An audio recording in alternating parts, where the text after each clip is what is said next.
Hello, everyone. Today I'm joined by Tiffany Kelly, the CEO and founder of Curastory, an all-in-one platform for video creators to monetize their social media videos. How are you doing today, Tiffany? I'm good. Thanks for having me. Thanks for joining. So please tell us, what inspired you to create Curastory? Yeah, totally.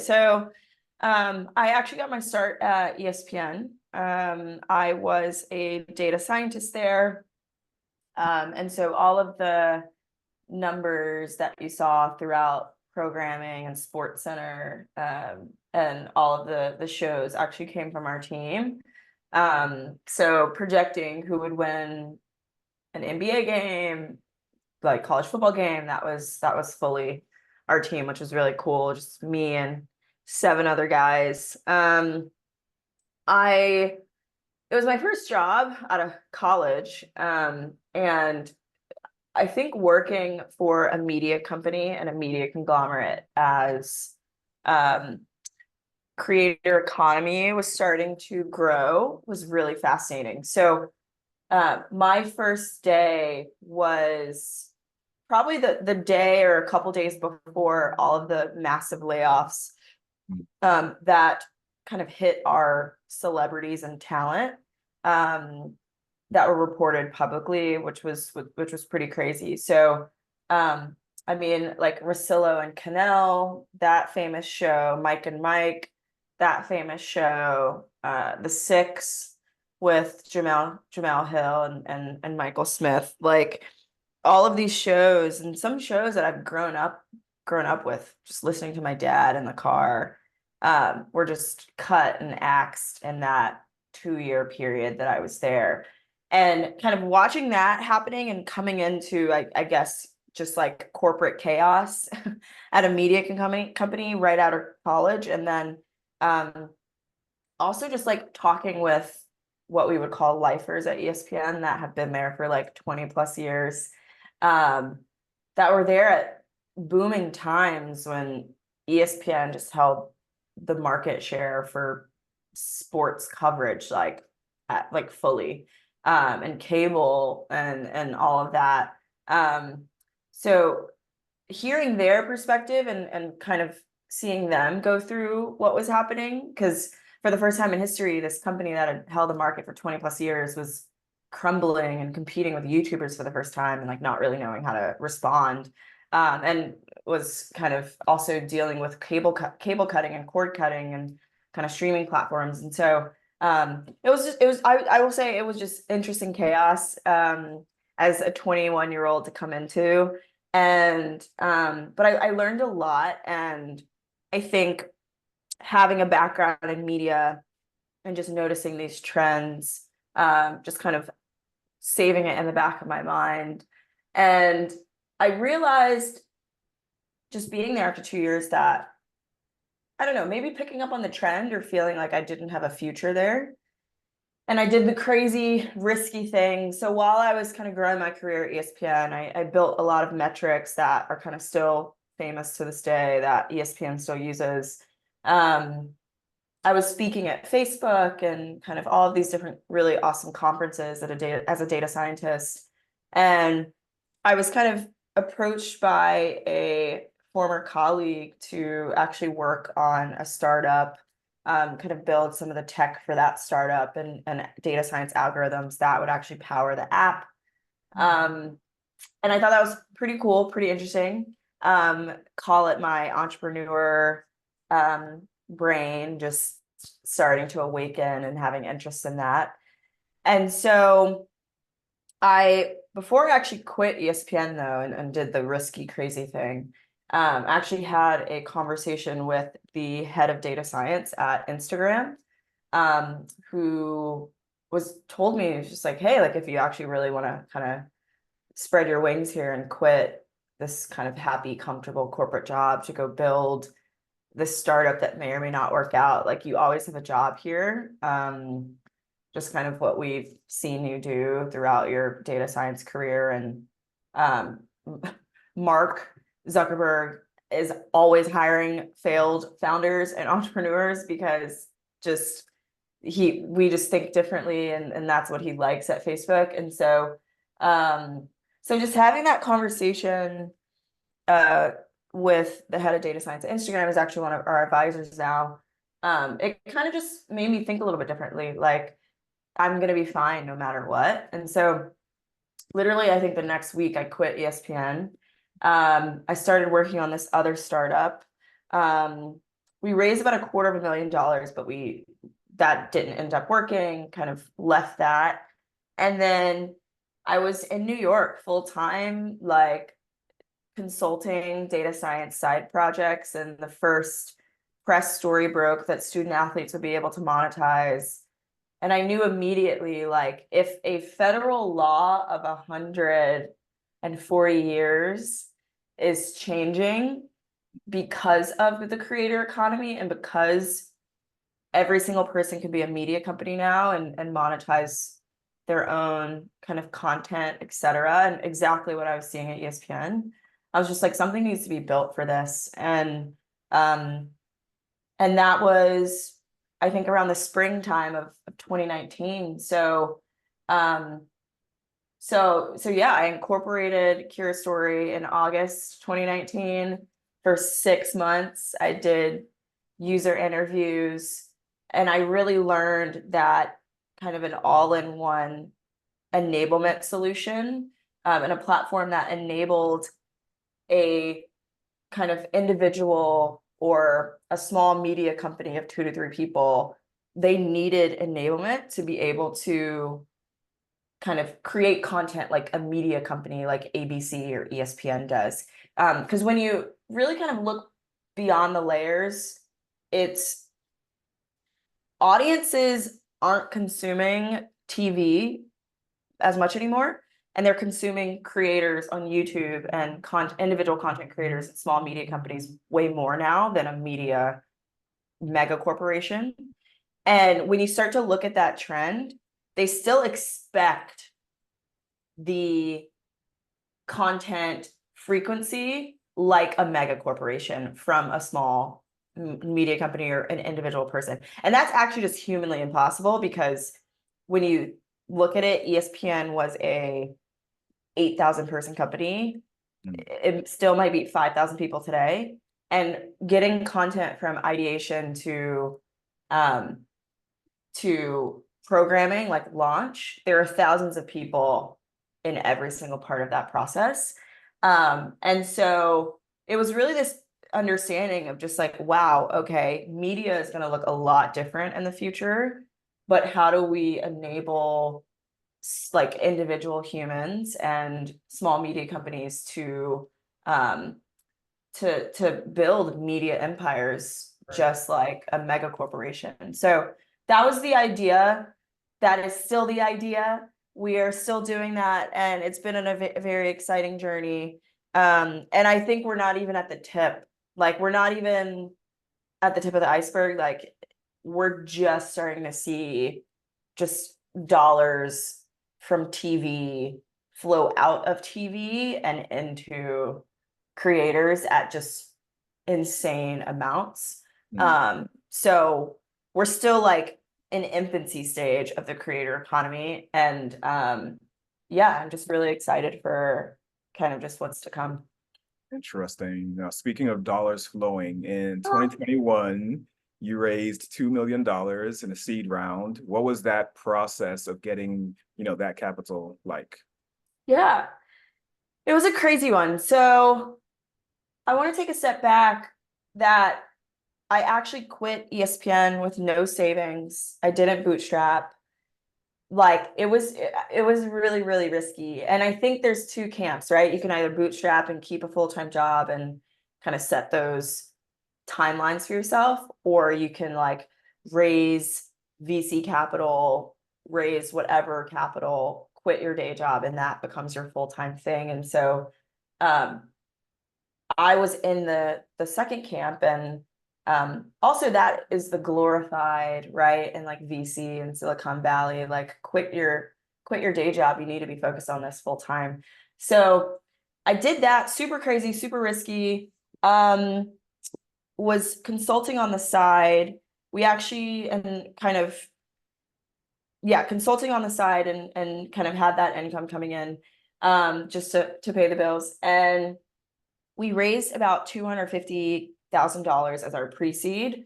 And I actually raised that publicly. So we did equity crowdfunding. I tried to raise pre-seed from like the big VCs of the world in New York, which I got connected to through previous connections from the other startup I was working on and just from my time at ESPN. That didn't end up working out because guess what? When you're a first-time founder and you've never raised VC capital before, you're just blind, like walking around in circles trying to figure it out. So we weren't able to do that. And I was just like, screw that. We just need cash because I know what I'm doing. And so there were a lot of VCs that told me like, don't raise equity crowdfunding. It's not a smart way to raise money. Don't raise from the public. And really just kind of like gatekeeping, which has changed today, where VCs just kind of thought that they were all powerful and you can only take money from us, and those are the only companies that are going to be successful. And so I just kind of rejected that thinking and raised 250K, built an MVP. Our first partnership prototype was with the NBA, just from my background and my experience. And that partnership with the NBA got us into Techstars and got us a scout check from Lightspeed Scout Fund. So Lightspeed Venture Partners. And so we actually raised, after that 250K prototype launched, kind of partnership with the NBA, we raised about 500K, which is the first half of that $2.1 million seed round. So, and I actually decided to what we call tranching. So we broke up that $2.1 million round, which is very normal, and you start to see that a lot today. Just breaking up your round into multiple mini rounds within that.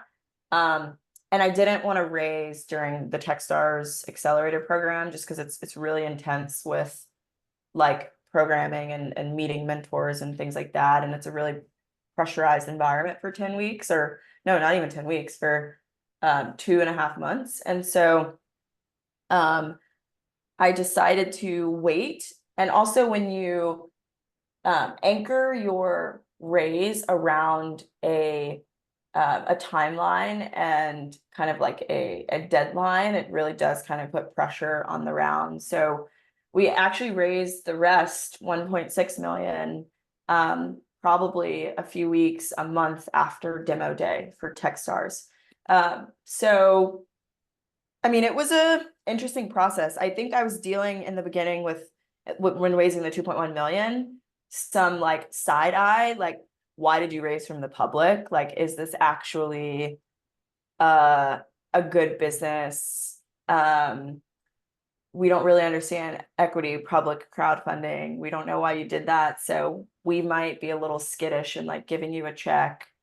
And it really was the Techstars sports program in Indianapolis, and Jordan Flegel and Andrew, who are amazing. I mean, they're very, very smart. Jordan, there's a group chat with me and my friends, my founder friends from that cohort. It's titled Guessing Jordan's Net Worth, because he's super humble about it, but the dude has invested in the pre-seed of Ramp, like just all these insane companies. And he just is really good at spotting really good companies that are doing something different. So, I mean, completely indebted to them, and they're amazing. And they just saw like, wow, this girl literally launched an MVP and she got an NBA partnership. I mean, this is insane. So we're going to let her into this program. And also Mac Conwell, who was a scout at Lightspeed at the time before he raised his fund one for Rare Breed Ventures.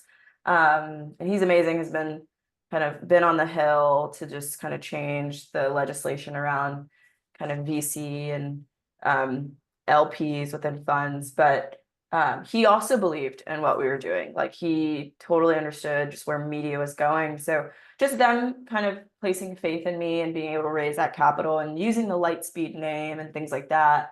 And then yeah, Techstars was, I think, transformative. And we got the rest of the 1.6 million because of that from Techstars, like meeting investors and mentors throughout that program. So yeah, it was a wild ride. It wasn't a super clean, here's a $2.1 million check, go have fun. It was way messier than that. And that's typically the norm too. Interesting. And when you're pitching or talking to investors about your business, do you think there's a specific like feature or part of the conversation where they kind of like either they get it or like there's like a light that, kind of goes off in their head about what you're saying? It's like, oh, okay, now you understand what she's saying, and now we're down for the cause, or are they just down for the cause as soon as you open your mouth? Like what's going on Oh, there? I think I've updated my pitch and story so many times. Um, Especially being like a first time founder, I was like, it was kind of like word vomit, and I knew what I was doing, but it just didn't come out eloquently. And it was funny. Our board of director, who was a partner at Human Ventures, she actually told me, she was like, okay, stop raising, like make sure like you're actually using nomenclature and verbiage that VCs are used to. It's like all signaling for them, right? And I'm just like a girl out of ESPN, like that understands media and what I'm doing. And I'm just like using this jargon that they're not really understanding. So that was like V1. Um, and then there have been so many versions of the pitch, but I think what just this increased sales cycle that we've been on and revenues since I would say Q3, Q4 2023, we actually changed messaging both for customers, but also for investors and VCs. And I think the kind of light bulb moment is when we refer to what we're doing as programmatic, which is kind of advertising jargon, but programmatic advertising. So just like Instagram ads, Facebook ads, how brands are able to get those launched in 5 minutes. We've provided that for creator advertising for the first time in history. And so kind of walking them through that process and them being able to see that like, oh my God, creator ads are basically the new TV ads of today. And so, and I use that nomenclature sometimes, but that is really, and that's, I mean, it's a value prop in what we're doing. And that is our first just like revenue stream. And it's a really strong revenue stream. It's a really large target market. It's, I mean, close to 300 billion, but just in social video dollars. Um, but yeah, I think that is kind of the crux of what we try to get across in Mhm. both with customers. Obviously with customers, it's a little bit more detailed because this is what they do and what they live. VCs, a little more high level. Sometimes I have to show a video example on YouTube or on TikTok with that language that I'm saying for them to like understand. And also, I'll be honest, some VCs, like it really is follow the herd. And I think some fully get turned off when you even say creator economy. And that's because it is such a big market, money-making market, following the herd and investing in companies that just actually weren't doing anything. The founders didn't have media backgrounds, and they just didn't understand creator economy to its core. And so yeah, we had a very prominent, well-known VC that we were just talking to recently, and they were saying, we wish we would have met you like 2 years ago or like a year ago, because we're just kind of so turned off by this industry right now because we've been burned. And it's so tough because it forces them to ignore the really, really good companies. Um, but we win at the end of the day, right? Like it's a founder's game. It's a long game for us. And I was just like, no, that's fine. I mean, at least I'm imparting my wisdom and like giving you just kind of the peek behind the curtain of how media actually works, coming Right. from media. And yeah, I mean, knowledge is power to them, just like for the future. Yeah, it's been interesting. And I just read an article yesterday that I posted on my story. It was funny because people are like laughing because it's like VCs love creators, like in parentheses again. And it's just this like crazy, and that's just, you'll see it across all industries, but with VCs, they just follow the herd and they love an industry, they hate an industry, they love an industry, they hate an industry. And so we're peaking on loving it again, I think, which is pretty funny. But yeah, no, that was, I think that's kind of what I try to relay across in my messaging that sticks, and also they don't even want to receive what's actually coming out of my mouth sometimes. Okay. So in terms of your business model, can you kind of walk us through that, and like how many users do you have right now, and your Yeah. your revenue generating? So how's that going? Yes, That's totally. always good. So yes, always fun to make money. So we allow creators to monetize their videos through their own ads and their own voice. So if you're watching a YouTube or TikTok video, let's just say it's a food creator, they're doing a food haul, or they're kind of moving through just like cooking or what they bought at Trader Joe's for like $50. And then as they're moving through that, they then take a break to talk about HelloFresh for a minute, and then they get back to whatever the original content was. And so that is exactly what we're doing. We're getting that HelloFresh placement for them to do in their voice, in a script from HelloFresh. We're getting that programmatically for the first time in history. And programmatically just means that advertisers are coming into the platform, they're running campaigns in 5 minutes, and they just like set it and forget it, just like they would running an Instagram ad that's like their own like video creative or marketing materials. So that's what we do. And creators are monetizing anywhere from $30 to $40 every 1,000 views, which is just called a CPM, cost per mille. They're monetizing within that price range every 1,000 views as that video is performing over 4 months. So that's our business model. We take a cut of that, just like a marketplace, like Airbnb and Uber, and we give the rest to the creator. And so yeah, we actually started with a kind of beachhead and kind of service obtainable market that we were very familiar with. I was very familiar with. It was easy to acquire them for $0. And that was fitness creators, pro athletes, and student athletes. So just from that subset, we had about 42,000 creators. We were the first platform where the NCAA allowed student athletes to actually monetize their highlights. And not just monetize their highlights, but kind of provide their own commentary and embed their own advertisements within their own highlights. So that was a huge partnership. We announced that, I believe, early 2023, and we did it for last year's sports season. So we just ended it with this school season like last month. And that was really exciting. I mean, there's a ton of press on that if anybody wants to go see it. But that was kind of what we started with, and we just onboarded a new partnership with an agency that has done everywhere from Visa, Disney, Jackie Aina, who's phenomenal, amazing, really big beauty creator. So they have about 400,000 creators that we just onboarded into the platform, and they're very big in beauty, fashion, travel, and lifestyle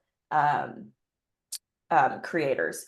So we've expanded beyond sports and fitness, which is really exciting. And so we're starting to close these really big campaigns with the big beauty stores and just the really big companies within fashion and travel as well. So we have about 500,000 creators right now, both active and inactive, of course.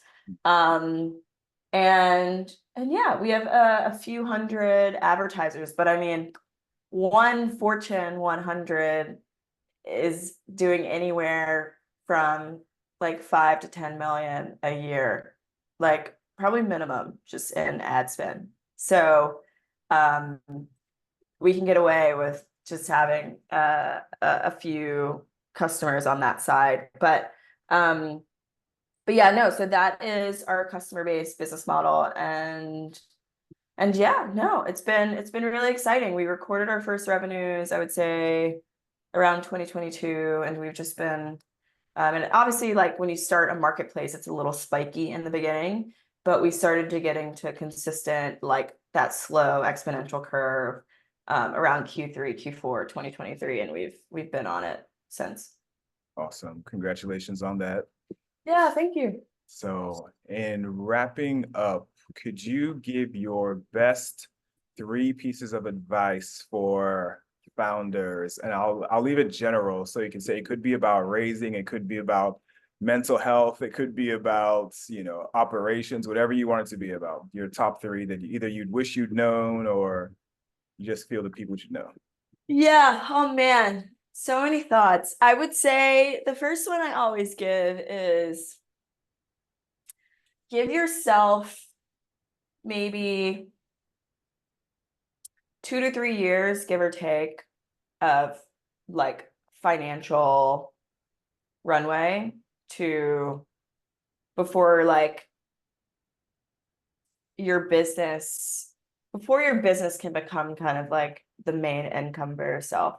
Obviously, this is a little different with VC, but if you don't want to be reliant on VC, and just like always raising, and obviously you're in the business of cash flows, you're in the business of building a business with cash flows, you're not in the business of raising.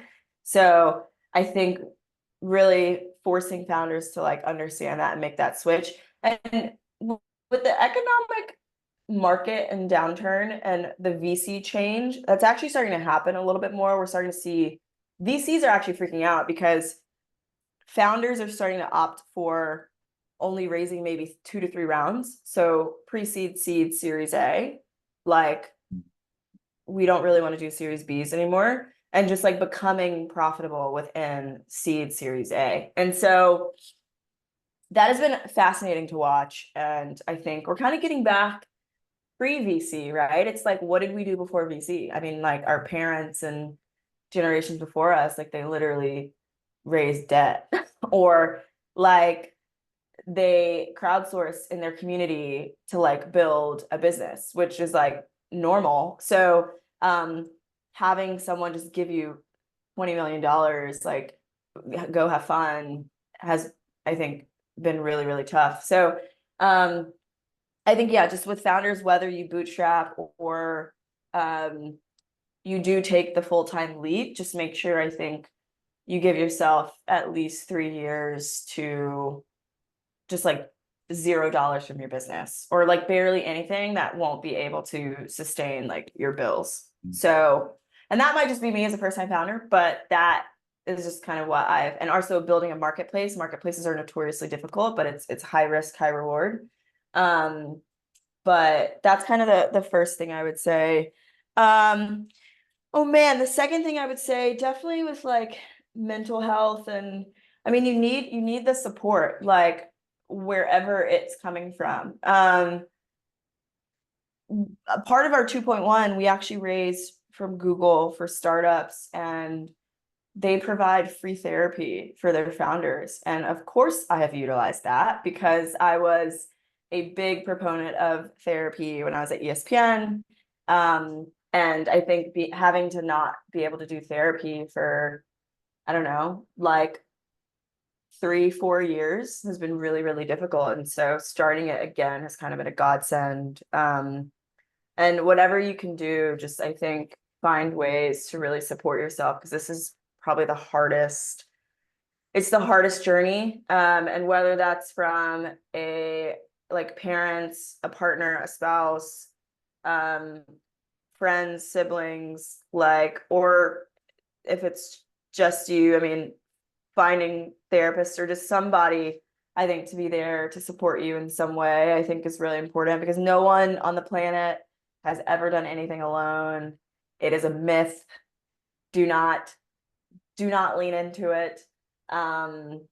You need people to support you and community to support you. And I honestly realized that. So I was kind of building Curastory, not in a silo, but I was just like building it in this world where like I really kind of had no true stress. Like I was doing consulting and my parents were there kind of as a safety net, and that was just kind of my support system. But then my mom passed away in 2021, and then that obviously just kind of shook up everything. And so I kind of leaned into this belief of, well, I've been doing this, I can just keep doing it on my own. And that I think is the hardest mentality to have, because you do just need support systems wherever they come, and just kind of take care of yourself. So I would definitely say that. And I have a supportive and loving partner now. So that has been a crazy ride, and just kind of understanding that and kind of shifting that mindset. And then, oh my God, the third thing, I don't know. I think where I'm at right now, just with the VC landscape and the economy, I really am kind of pushing myself into just kind of what I was saying, just the market changing, like cash flows, and really like squeezing that for all it's worth, and starting to actually get like lines of credit, and maybe just seeing how long I can withhold like our Series A round and kind of things like that. And just kind of, I mean, I'm not 100% tied to it, right? I'm 100% tied to revenues and cash flows and really building that.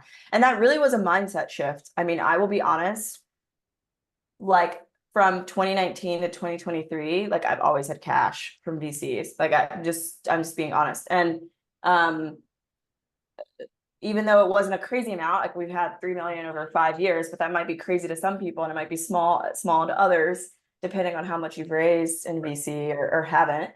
But obviously I'm only subject to my own kind of like experience that I'm living. And so it really was this belief that like money's always going to come, and like I'm always going to get out of a pinch, and I'm always going to be okay. And still building the business and building a viable business, but maybe like not being as efficient as we could be in like some OpEx, like operating expenses and certain things that would just go faster to push us to get to consistent revenues and cash flow. And so 2023 was a really hard year, because I think just life hit me upside the head, and it's just like, hey, like, no, we need to get to cash flows like today, and faster and quicker, and no VC is coming to save you, right? And so, but it has been the most, I think, empowering and also transformative experience too. We literally have had our highest revenues like from 2023 today, and like we're like a 3-4 person company right now, versus like when we're flush with cash, we were 15. So it's just like, I think tough times and having to be efficient, and even AI, just the world that we're in right now, has been the best for the business actually. And I don't know, I think founders coming into the market right now, I really think that they should truly challenge the raise VC at all costs mentality, and like how can you build a profitable, viable business first, and really just being in the business of cash flows and not being in the business of raising, which is another myth that has been sold to us. So yeah, no, those are, I think, my three thoughts and just advice for founders. Super wise words. Huh. Those were your thoughts, because I definitely agree with all of them, especially the last point about cash. Yeah. So yeah, look, Tiffany, thank you so much for joining. Thank you for your Yeah. time. And congratulations on an amazing business that you've built and are continuing to build. And we will definitely be, keeping track of all your success. Yes, thank you. You're welcome. Have a great rest of the day. You too.